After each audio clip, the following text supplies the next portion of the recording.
18장. 처음 며칠 동안 골드문드는 수도원에만 틀어박혀 있었다. 객실 가운데 하나가 그의 숙소였다. 그러고는 그의 부탁에 따라 널찍한 마당을 마치 시장 광장처럼 빙 둘러싸고 있는 농사용 펼채 가운데 한 곳에다 숙소를 정했다. 새 숙소는 대장간 맞은편에 자리 잡고 있었다. 재회의 감회는 그 자신도 때때로 놀랄 만큼 아주 야릇한 감정을 동반했다. 여기서 그를 알아보는 사람은 수도원장 말고는 아무도 없었다. 그가 누구인지 아는 사람은 아무도 없었다. 수도사들이건 일반인이건 이곳 사람들은 꽉 짜인 질서에 따라 생활하고 늘 바빴기 때문에 그를 가만히 내버려 두었다. 하지만 마당의 나무들이나 현관의 기둥과 창문들, 방앗간과 수차, 복도 바닥에 깔린 돌이나 십자가의 길에 있는 메마른 장미 등굴, 곳간의 황새 둥지나 수도사 식당 등은 모두 낯이 익었다. 모든 구석에서 그의 과거가 사춘기의 추억이 달콤하고 가슴 뭉클한 향기로 다가왔다. 그는 말할 수 없는 애정을 느끼면서 모든 것을 다시 살펴보고 모든 소리에 다시 귀 기울였다. 저녁 종소리와 일요일의 종소리, 이끼 낀 좁은 둑 사이로 물방아를 돌리는 컴컴한 개울물이 흘러가는 소리, 돌바닥에 슬리퍼가 끌리는 소리, 저녁마다 문지기 동료가 문을 채우러 갈 때면 열쇠 뭉치가 철그렁거리는 소리, 이 모든 소리에 귀 기울였다. 일반인 식당이 있는 건물의 지붕에서 떨어지는 빗물이 흘러들어가는 석재 하수 구멍 옆에는 여전히 제라늄과 질갱이 따위의 키 작은 잡초들이 수북했고 대장간 뜰에 서 있는 늙은 사과나무에는 여전히 넓게 퍼진 가지들이 휘늘어져 있었다. 하지만 매번 무엇보다 가슴이 뭉클했던 것은 수업 시간을 알리는 작은 종소리가 들리고 쉬는 시간이면 수도원 학생 모두가 왁자지껄 떠들어대며 계단을 따라 마당으로 내려올 때였다. 생조들의 동화는 얼마나 어리고 순진하고 귀여워 보이는가. 볼드모트 자신도 정말 한때는 저렇게 어리고 서툴렀던가, 저렇게 귀엽고 순진했던 적이 있었던가. 하지만 익히 아는 수도원 공간 말고 거의 몰랐던 것도 새로 알게 되었다. 낯선 대상은 저 며칠 동안은 눈에 걸리더니 갈수록 더 소중하게 다가오면서 친숙한 것들과 서서히 결합해 갔다. 이곳에서는 그 사이에 새로 덧붙여진 게 거의 없고 모든 것이 거의 생도 시절이나 그때보다 훨씬 이전 아득한 옛적부터 존재하던 그대로였지만 옛날 생도 시절과는 다른 안목으로 보게 되었다.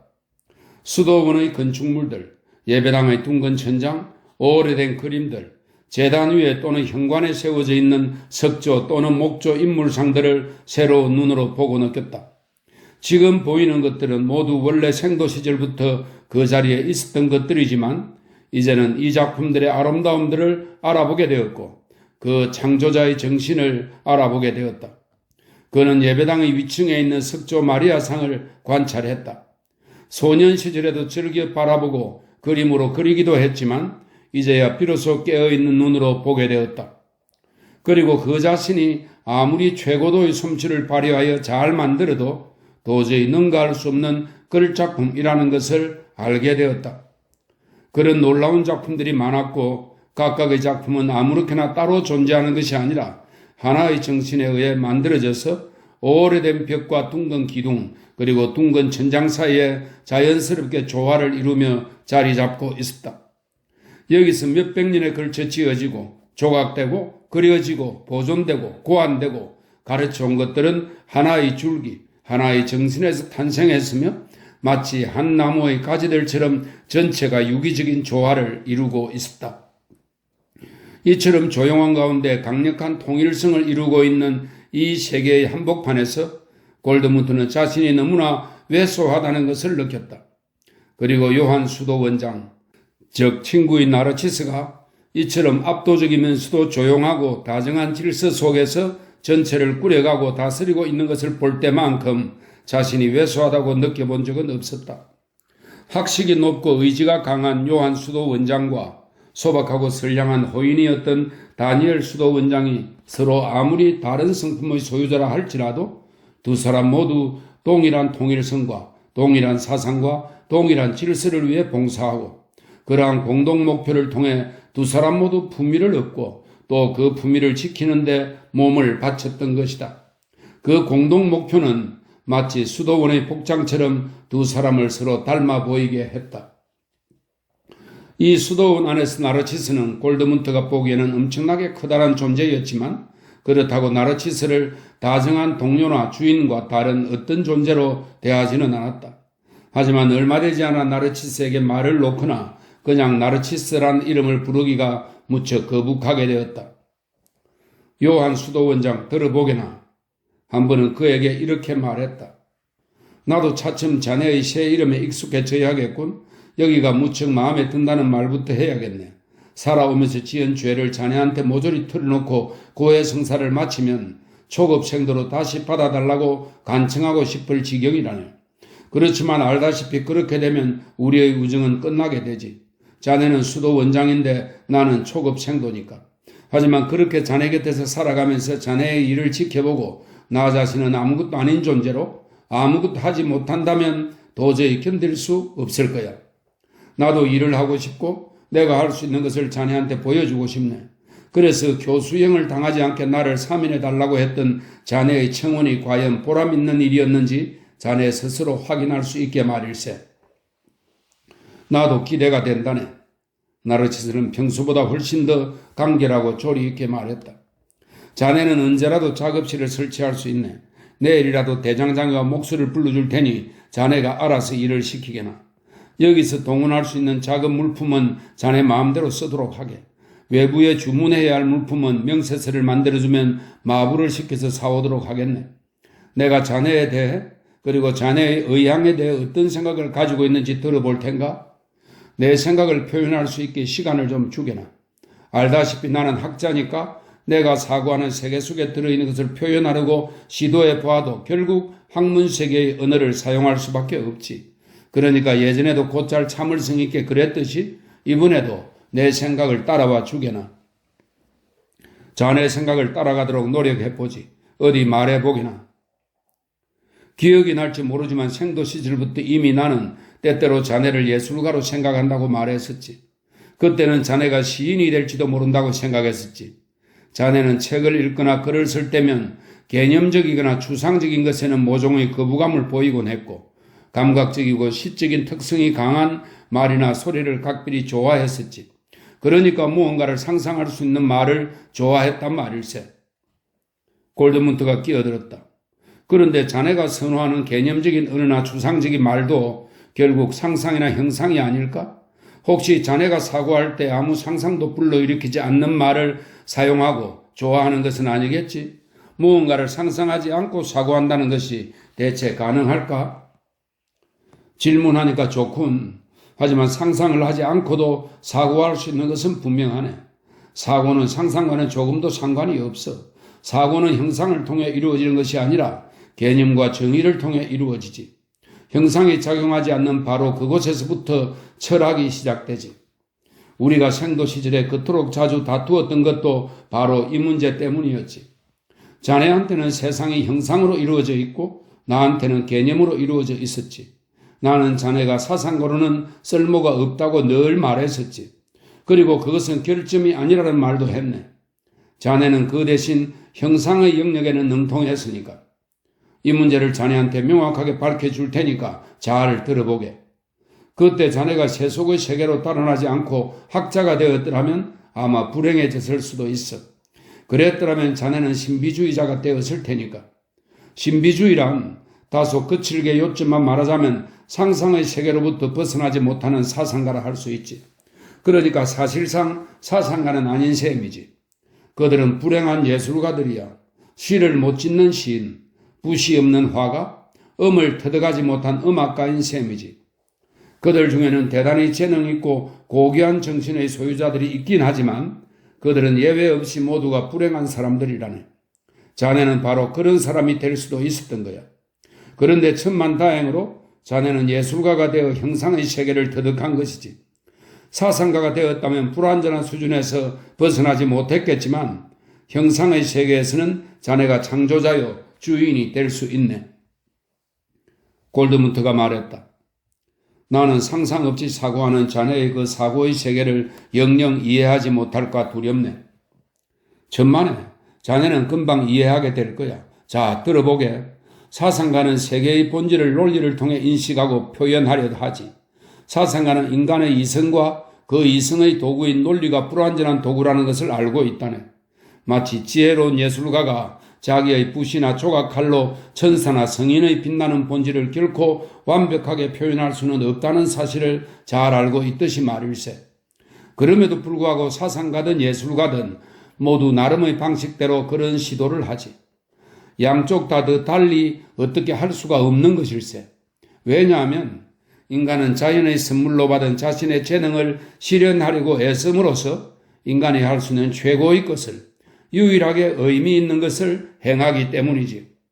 그래서 전에 자네한테 틈만 나면 말하지 않았던가.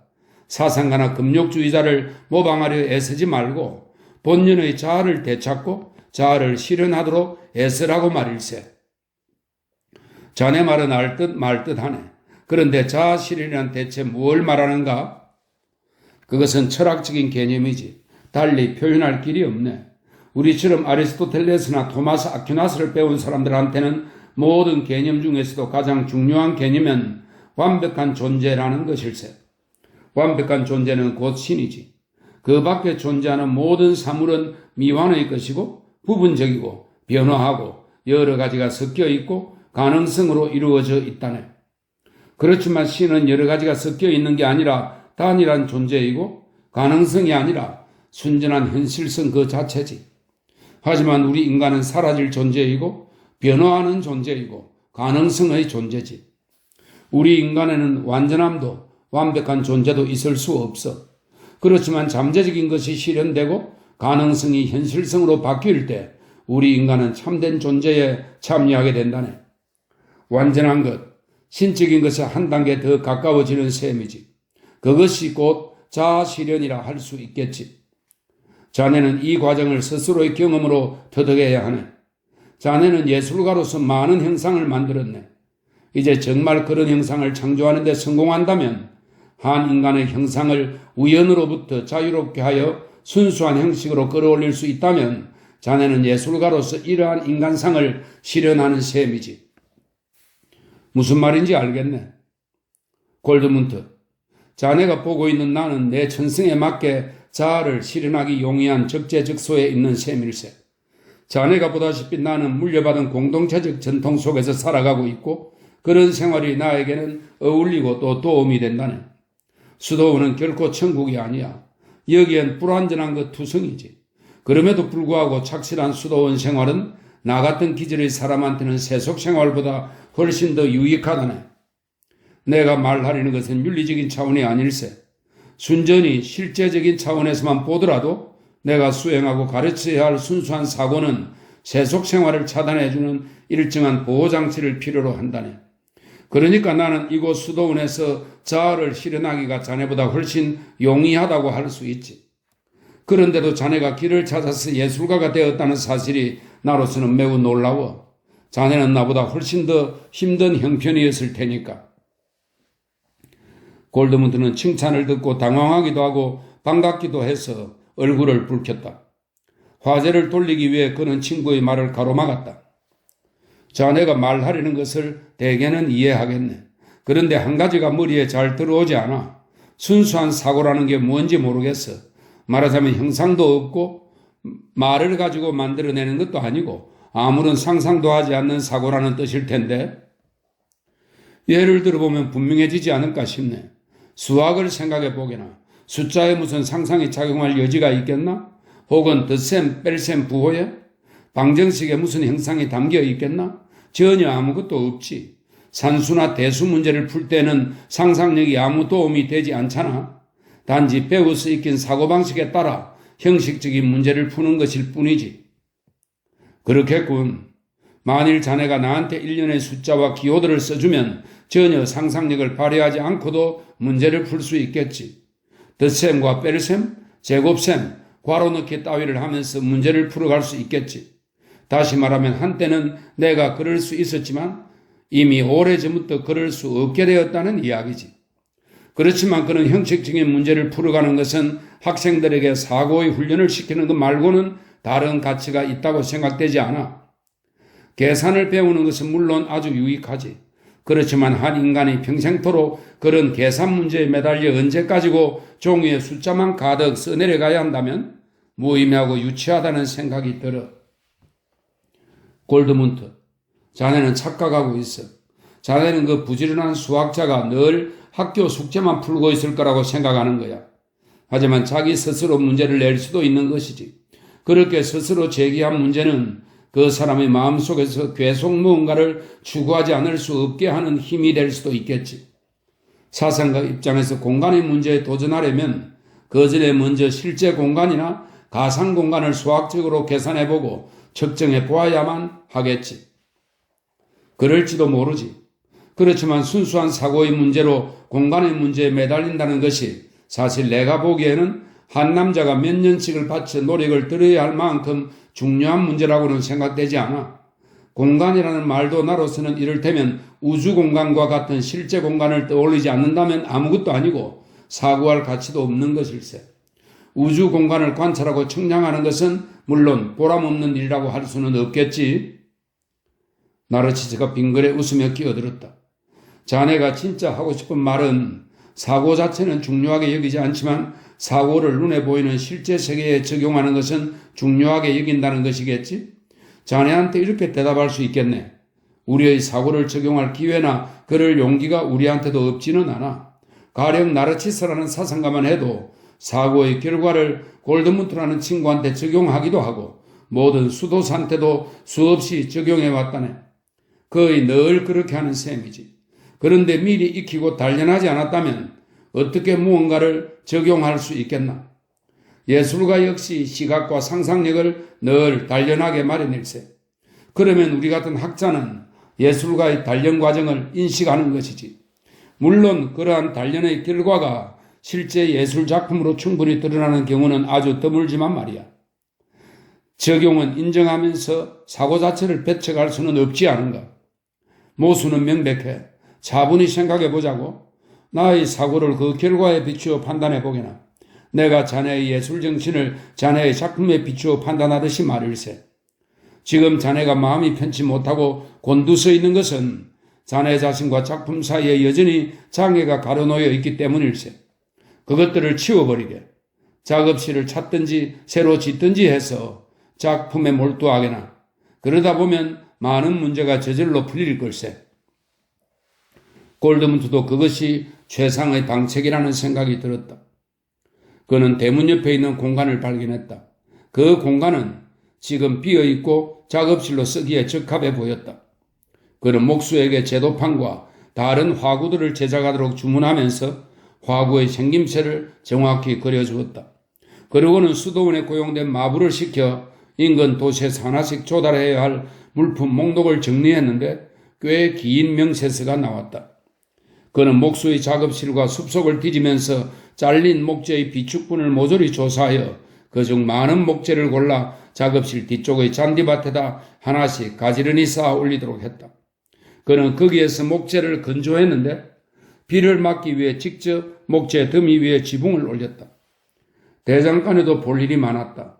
대장장의 아들은 몽상가 기질의 청년으로 단번에 그의 마음을 사로잡았다. 그 청년과 함께 그는 한낮을 동안 화덕과 모루, 냉각기와 숫돌 따위를 가지고 작업을 해서 목재를 강화할 때 쓰기 위해 절단용 곧은 칼이나 흰칼, 끌, 드릴, 철판 따위를 만들어냈다. 대장장의 아들 에리히는 20살가량의 청년으로 골드문트의 친구가 되어 무슨 일이든 도와주었고 열성적인 관심과 호기심을 보였다. 골드문트는 그 청년이 몹시 배우고 싶어하는 류트 연주를 가르쳐 주겠다고 약속했으며 조각도 배울 수 있게 해주겠다고 약속했다.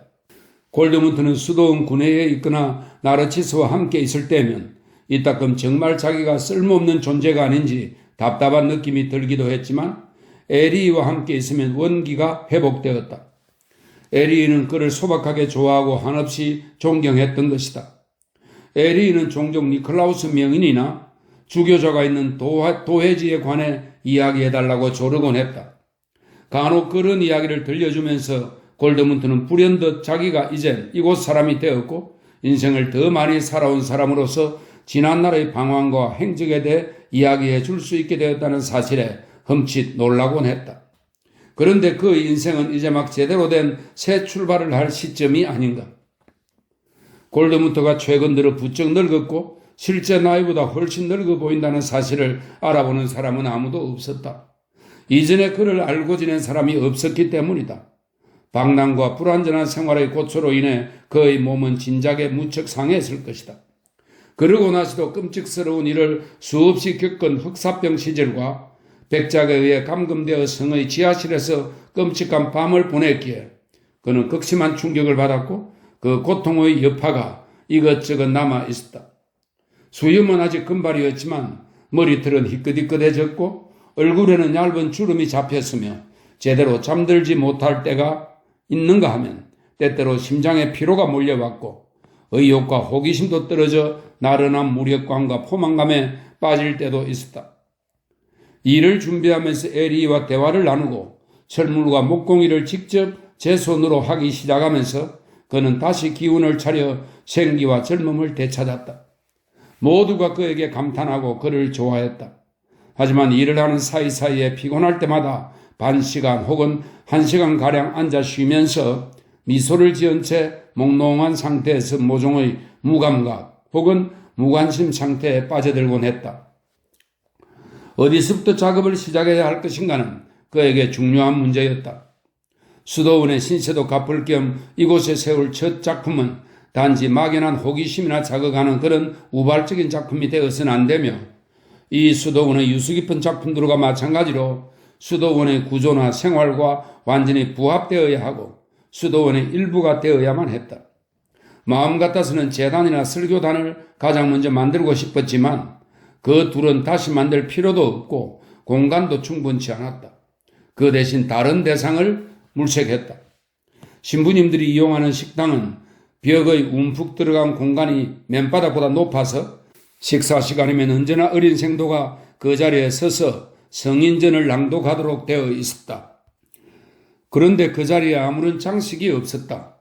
골드문트는 서가로 이어지는 청계와 서가 자체를 목재 조각으로 장식하기로 결심했다. 거기에다 설교단 비슷하게 인물상들을 조각하되 그중 절반 정도는 숭고한 느낌이 들게 하고 일부는 그의 자유분방한 느낌이 들게 할 생각이었다.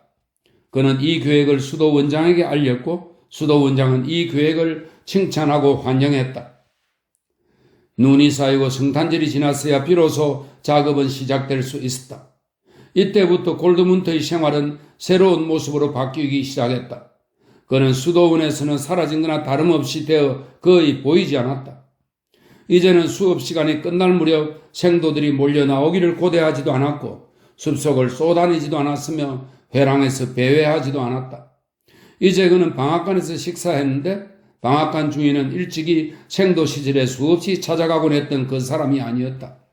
그리고 작업실에는 조수 에리 말고는 아무도 들여보내지 않았다. 에리조차도 그에게서 말 한마디 듣지 못하는 날이 많아졌다. 첫 작품이 될 강독 연단을 위해 오래 숙고한 끝에 그는 이 작품을 구성하는 두 부분 가운데 한쪽은 세상을, 한쪽은 하나님의 말씀을 나타내도록 구상했다.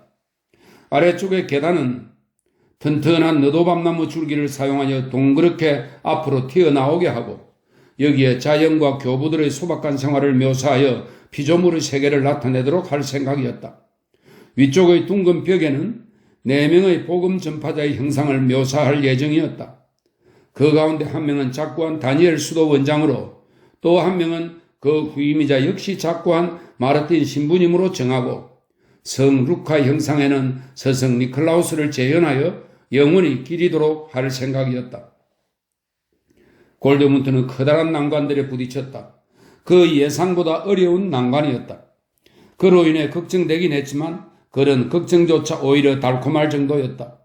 그는 마치 수줍어하는 여성에게 구애할 때처럼 때로는 열정적으로 때로는 절망적인 심정으로 작품에 매달렸으며 마치 거대한 가물치와 씨름하는 낚시꾼처럼 사력을 다해 싸웠다. 난관에 부딪힐 때마다 그는 오히려 무언가를 깨우쳤으며 그럴수록 그의 감각은 더 섬세해져 갔다. 다른 모든 것은 잊고 지냈다. 수도원도 나르치스조차 잊었다.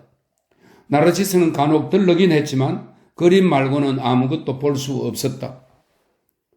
그 대신 골드문트는 어느 날 느닷없이 그에게 고해성사를 하게 해달라고 간청했다. 지금까지는 그럴 형편이 못 되었네. 골드문트가 고백했다. 나 자신이 너무 초라하게 느껴졌어. 자네 앞에 가기만 해도 잔뜩 주눅이 들었으니까. 이제는 좀 더 마음이 편안해졌다네. 이젠 내 일거리도 찾았고 쓸모없는 존재는 아니라고 할 수 있지. 그리고 이왕 같은 수도원에서 함께 생활할 바에야 수도원의 규율을 따르고 싶기도 하네. 골드문트는 이제 충분히 때가 되었다고 느꼈고 더 이상 미루고 싶지 않았다. 처음 몇 주 동안 조용한 생활을 보내며 재회의 감격과 소년 시절의 감회에 젖기도 하고 또 에리의 간청으로 지난 시절을 이야기하는 동안 지나온 인생에 대한 회고가 어느 정도 정돈되고 명료해졌다. 나르치스는 그 주장스러운 절차를 거치지 않고 골드문트의 고해성사를 받아주었다. 고해성사는 2시간 정도 계속되었다. 수도원장은 동요하지 않는 표정으로 친구의 모험과 번민과 죄상을 경청하면서 이것저것 물어보았다. 그는 고해를 한 번도 중단시키지 않으면서 골드문트에게서 하나님의 정의와 자비에 대한 믿음이 사라지게 된 계기도 주의 깊게 들었다.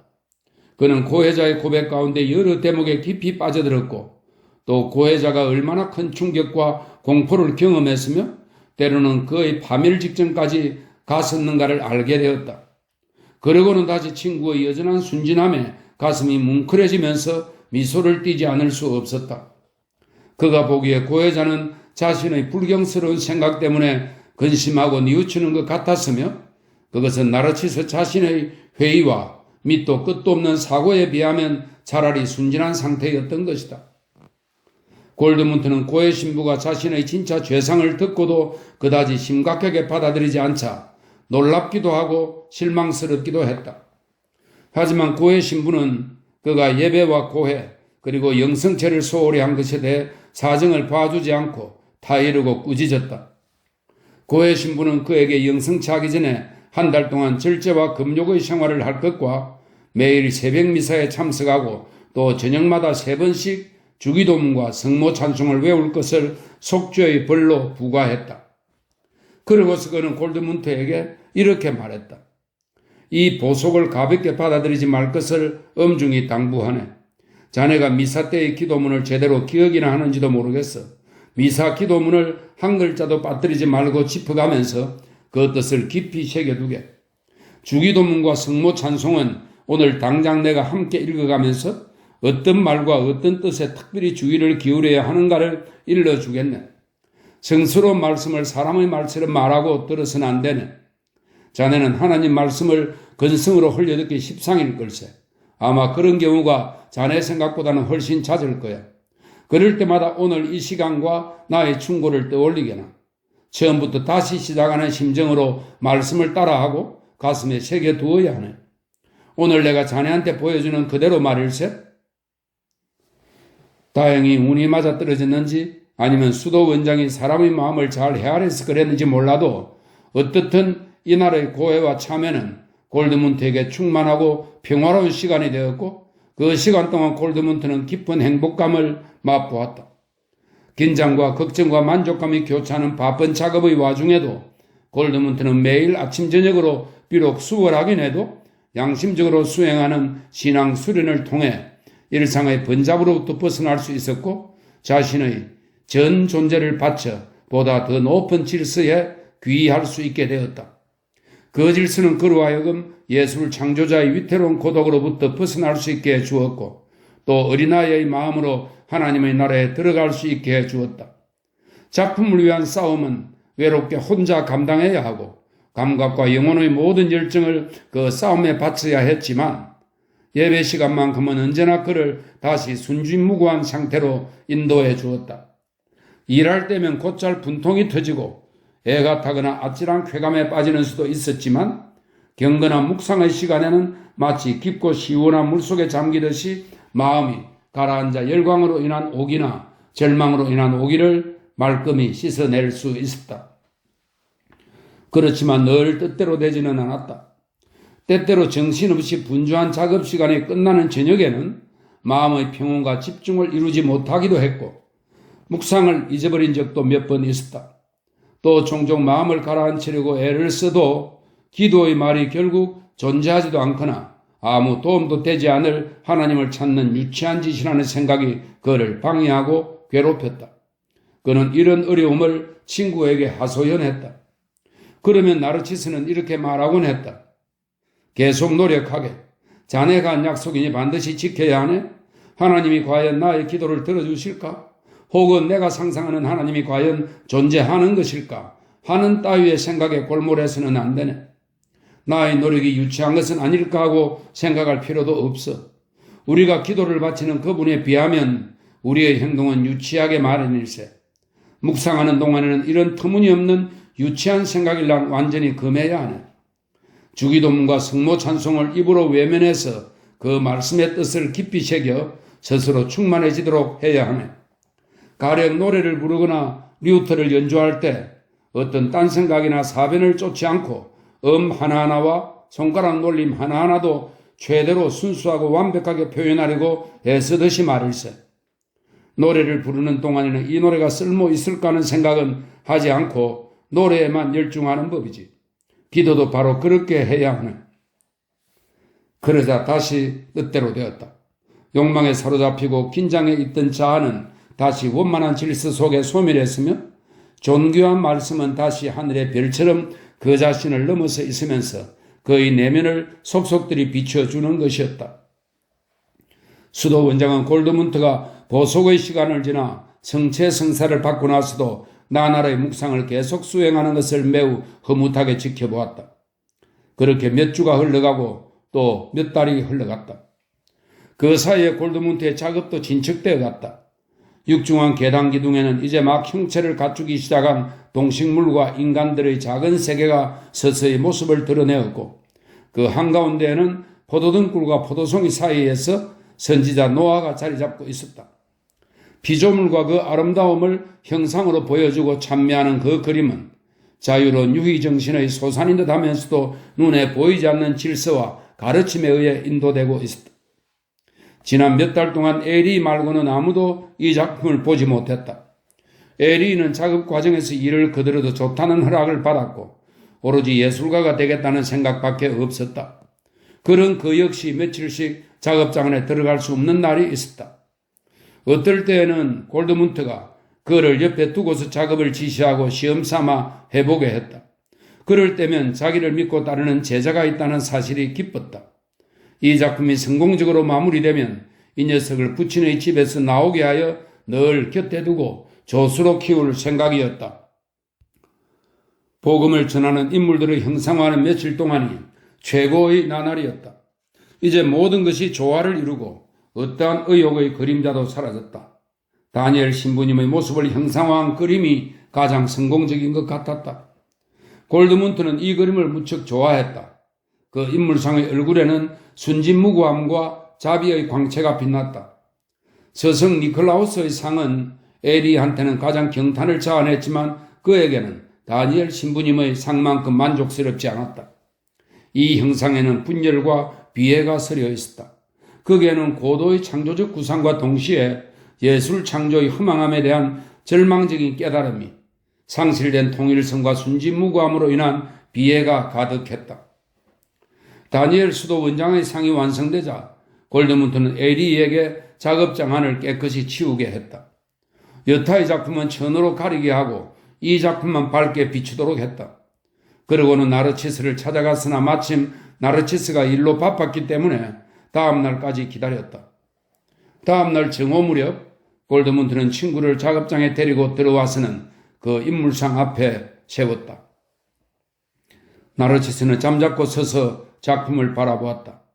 그는 선체로 천천히 시간을 들여 학자답게 주의 깊고 면밀하게 이 형상을 관찰했다.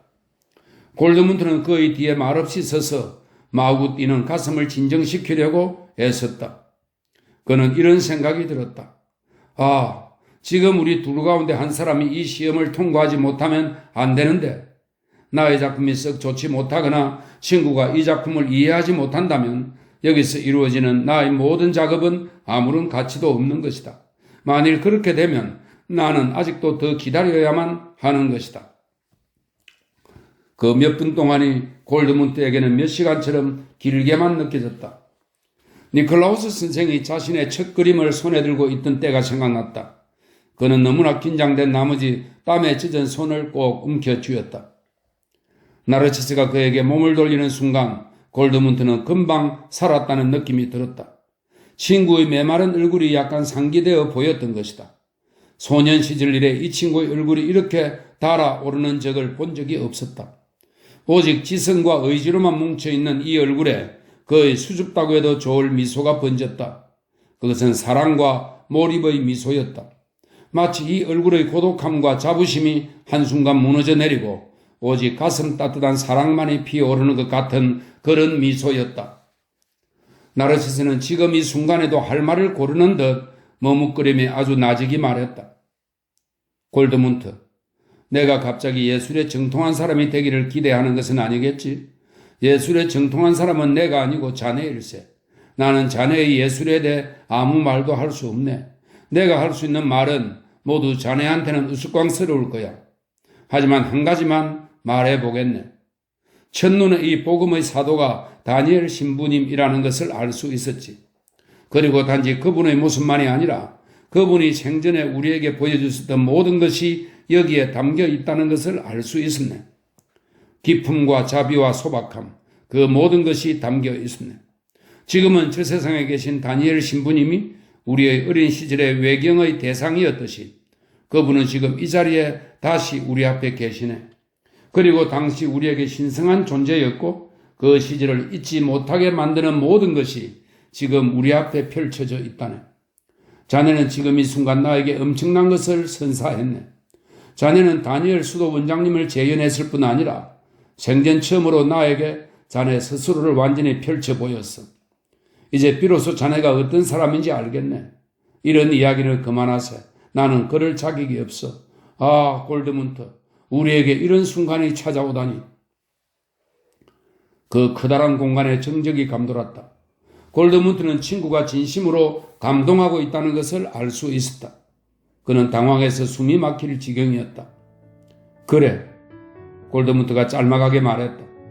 그렇다니 기쁘네. 그런데 자네 식사하러 갈 때가 된 것 같군.